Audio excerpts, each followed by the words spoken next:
I just want to kick this whole thing off by saying that this is satire, and I'll explain more after the skit.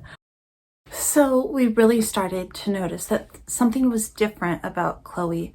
I don't want to say wrong, but it felt wrong when she became old enough to sit up and crawl and play, and her play was just so different from any child that I'd ever seen. She didn't spin or watch the ceiling fan the way our other kids had.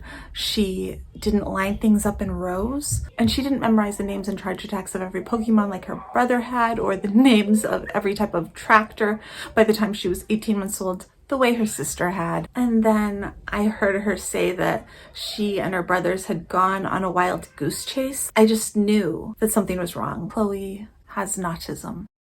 Thank you so much for getting us in so quickly. We have been so worried about this. Thank you for coming in today. As I'm sure the nurse told you when she called to make this appointment, we received the results for little Chloe's evaluation, and we wanted to make sure to get you in as soon as we possibly could. Early intervention and intensive therapy is the most important thing that we can do now that we know that little Chloe has autism. I know that you have recognized the signs for a while now that Chloe wasn't the same as other little girls. At the end of the appointment, we'll go over the treatment options and I can send in referrals. But for now, let's talk about some of the weaknesses your daughter has and also some of her strengths. Something you've probably already noticed is that Chloe has a tendency to be indirect when she's attempting to communicate with you. Instead of just coming out and telling you what she wants, she's prone to putting in her requests in the most indirect and inexplicable of ways. This is one symptom that unfortunately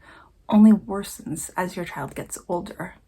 There are therapies, as I said, that can help, but as she grows older, she's likely to do things like saying, "Oh, look, it's a sunny day outside," and expecting someone to put the laundry out on the line. Or, "Oh, wow, those cookies you made smell good," instead of simply saying, "Please, could I have a cookie?" It can be hard to know what a person who is affected with autism means and what they want. And so you're going to have to be really alert to those cues and to redirecting her, to use her words in a way that communicates more directly what it is that she wants, so that the autistic people around her will be able to understand her. One of the most heartbreaking things for parents of children with autism is that they don't tend to have passionate interests. They're almost like a bee flitting from flower to flower, taking things in without really delving deeply and gaining the knowledge that autistic children seem almost to have been born with.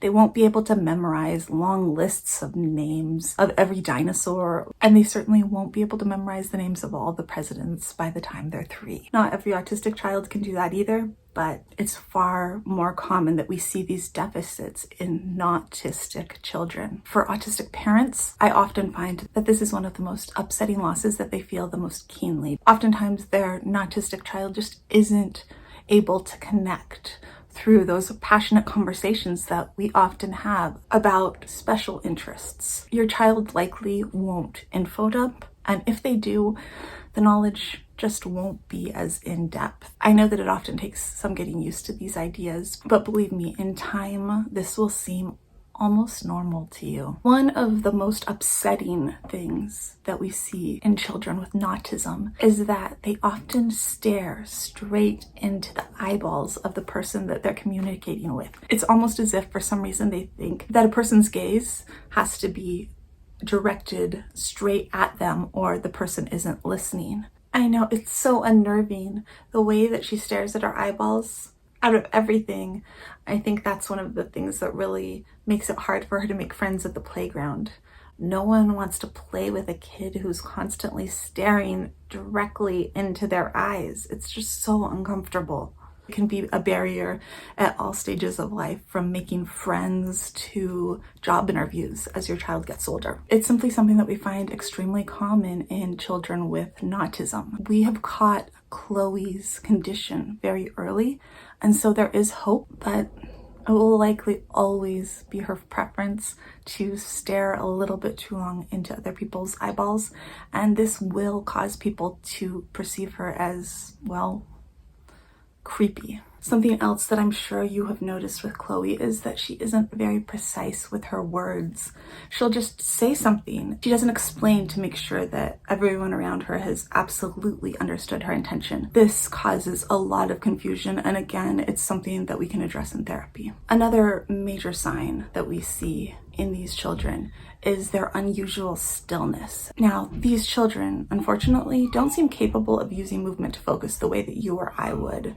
You're probably not going to see them flapping as a sign of excitement or rocking as a way to soothe themselves. In fact, this unnatural predisposition towards stillness that we often see can be more than a little unnerving. Something else that can often cause upset in mixed households in which the parents are autistic and the children have autism is the child's complete and total seeming inability to adhere to a strict schedule. They don't seem to crave or appreciate the stability of routine, and this can make it harder for them to develop habits. The last two are major communication barriers, and I see in the psychiatrist's notes that they're already seeing them in Chloe. She is already using idiomatic phrases. Instead of telling the psychiatrist during her testing that it was raining hard outside, she said that it was raining cats and dogs. This is something that will be very difficult for her peers to understand when she goes to school, and you'll want to help her as much as you can in understanding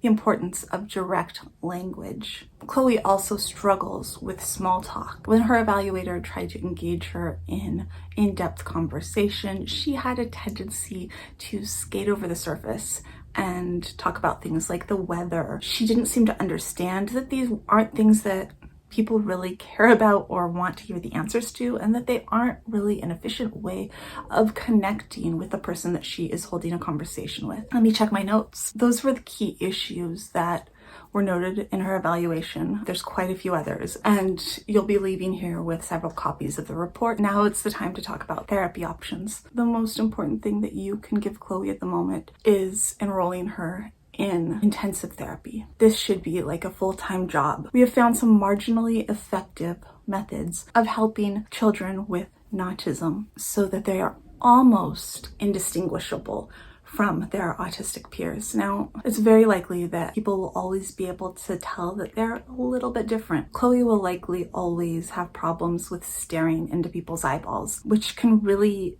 be uncomfortable for the people around her, but hopefully in a strong and loving community, people will learn to accept Chloe and make allowances for her. I'm going to write a prescription for 30 to 40 hours of therapy. I would encourage you to do the full 40 hours. 40 hours a week sounds like a lot. That's really what's recommended. I know, it goes against the natural instinct of many parents to put their 3 or 2-year-old in 40 hours a week of therapy, but this is the only chance that she has to be normal and fit in society. And you want that for her, don't you? You want Chloe to be just like everyone else. You want her to make friends, and you don't want her to creep people out, which, as you've mentioned, you've already begun to see when other kids approach her and she makes small talk, and her peers tend to drift away to engage in more in-depth conversations with other children. Info dumping is just not something that comes natural to Chloe, but it's something that they will work with her on in therapy. In therapy, they are going to bomb Chloe with affection and everything that she needs. Eventually, Chloe will learn that if she behaves inappropriately and makes eye contact or small talk or uses an idiomatic phrase, that affection will then be withdrawn. We find that this is a very effective way of molding children with autism into their best selves. Chloe needs to learn sooner rather than later that life isn't designed to cater for people who struggle with her disability. I know this is a lot to take in. I encourage you to join a parents group where you can speak with other parents who are struggling with these same problems. Again, thank you for coming in today. I'm just sorry that it had to be under these circumstances. Thank you so much, doctor. We really appreciate you taking the time to see us so quickly. You've given me a lot to think about.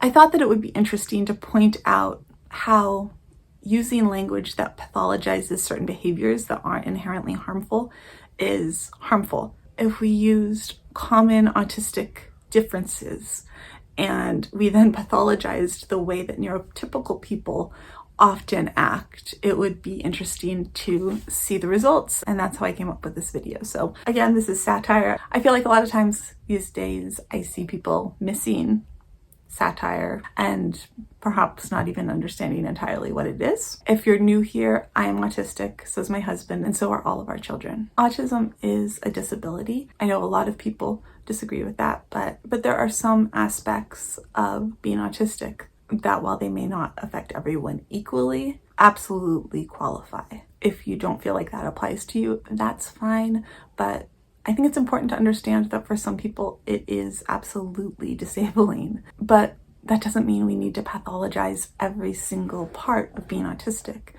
Autistic play can be a wonderful and beautiful thing.